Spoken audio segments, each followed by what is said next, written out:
Hi, my name is Sarah. I'm writing this email because something really strange happened to me. I live in India, and this happened about 2 years ago when I was 16. I live with my parents and 2 older brothers. In our neighborhood, there were only about 10 houses built in the same style. 2-story houses. My parents and I sleep on the first floor and my brothers sleep on the second. So, it was just like any other morning. I woke up and my mom and older brother Ally were talking in another room. They were alone, but I didn't really pay attention. I was brushing my teeth and getting ready for school when my brother came into my room and jokingly said, greater than wanna see a ghost, come here. Greater than I was so confused and a little creeped out. He walked to my parents' room and pointed to the window. Greater than, look. There was a huge road in front of our house, and I saw a man standing in the middle of it wearing a shawl. It was winter and the fog was thick outside, making it hard to see. He was looking to left, where there were bushes and dense trees.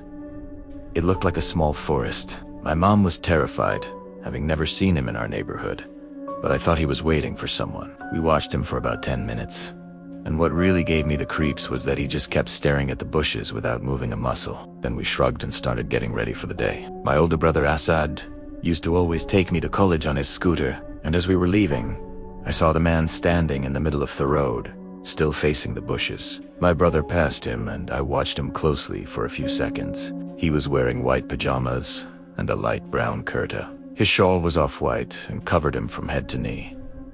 I could only see his eyes, and when my eyes met his, a shiver ran through my body. I could only see his eyes, but I could tell he was smiling, and his smile seemed to be a wide grin. I got goosebumps. During the ride to college, I kept wondering, is he smiling at me or is he smiling at something in the... Once I got there, I quickly forgot about it and focused on my day. I left the university around 3:00 p.m. and rode home on a 3-wheeler, a vehicle similar to a taxi. I was on my phone the entire ride, and as I neared home, I thought of the man. I looked outside and saw the same man still standing there in the same position. The thought of him standing there for 8 hours in the winter without moving a muscle was mind-boggling. I was horrified. The driver was driving in the opposite direction, so I couldn't see his face, only his back.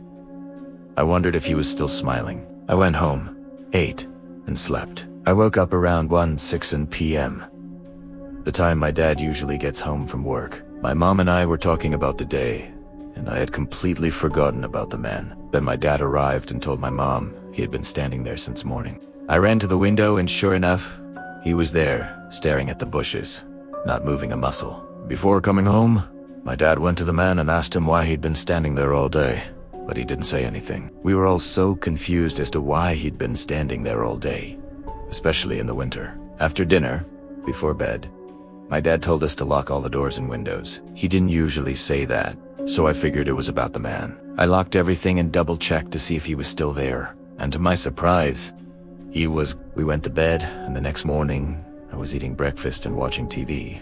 I suddenly remembered the man.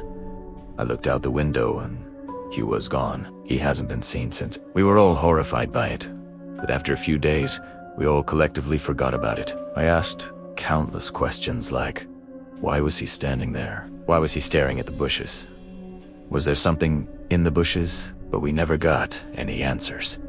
And the man standing outside still remains a mystery. It was a normal, cool evening. My mom and I were heading to Coles to buy some new clothes for me since I had outgrown my old ones. We walked in, and at first, nothing seemed out of the ordinary. At one point, I grew bored of looking at clothes, so I told my mom I was going to explore the store on my own. She nodded and told me to stay close. As I wandered off, I noticed a woman. She was dressed in all black, with long black hair, and she was staring right at me.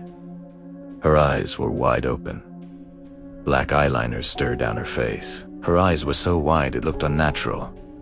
A wave of fear hit me. I frantically looked around for my mom. When I couldn't find her, panic startetto set in. Then I turned back. The woman was even closer, smiling. That same unsettling, creepy smile. I was so scared I couldn't even think straight. I didn't have a phone, so there was no way to call my mom for help. Thinking quickly, I darted into the clothing racks, trying to ID. Then a hand grabbed my shoulder. I stifled a scream and spun around. It was my mom. Relief washed over me, even as she scolded me for running off. But her words barely registered. My mind was locked on the woman. The woman could still be out there watching, waiting. Then my mom's tone shifted. Her face grew more serious. She asked if I had seen a woman with long black hair and wide eyes. My heart skipped a beat. She had just described the exact woman I'd seen. I told her yes, that I had seen her and that I was terrified. My mom nodded. She quickly paid for our things and we left. Nothing happened after that, but the image of her never left me. Her eyes, her wide smile. Even now, it still gives me chills. My name is Zama, and I'm from South Africa. In August of 2024, something terrifying happened to us. I live in a 2-bedroom apartment in a block of flats with my 9-year-old daughter, Coco. One Sunday at 2:30 a.m., we were fast asleep with all the lights off, as we usually are. Then I suddenly woke up to the sensation of someone reaching for my tablet right beside me. At first I thought it was my daughter Coco. She often grabs the tablet when she can't sleep, but then I realized something woefully wrong. There was an unknown man in our apartment. I'm a light sleeper, especially where my daughter is concerned. So I screamed as loud as I could and grabbed him. I think my sudden reaction made him freeze for a moment. He already had my iPhone in his hand, the one Coco had been using earlier that evening. We started fighting, and as we struggled, we both fell on top of my daughter, who was still asleep. I was terrified, thinking if he overpowered me, he'd go for her next. I pushed him out of my room and into the living room. I was just trying to get him out. In a panic, I grabbed pots and pans and threw them at him, anything I could find. Finally, he backed away, opened the door, and ran out. I was in shock, thinking the door must have been unlocked, but later discovered he had crept in through the bathroom window. We live on the 2nd floor, and I never thought to lock that window. I assumed it was safe. He was skinny enough to step on the balcony rails and squeeze through the burglar guards. Once inside, he unlocked the front door so he could escape quickly if he needed to. Despite my screams, none of my neighbors came to help. They called later to say they'd heard something, but hadn't come down.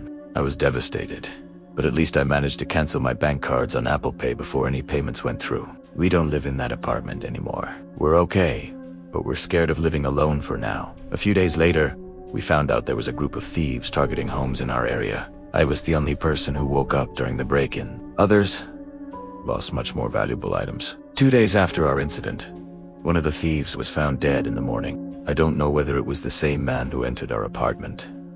And honestly, I don't much care. They chose that life.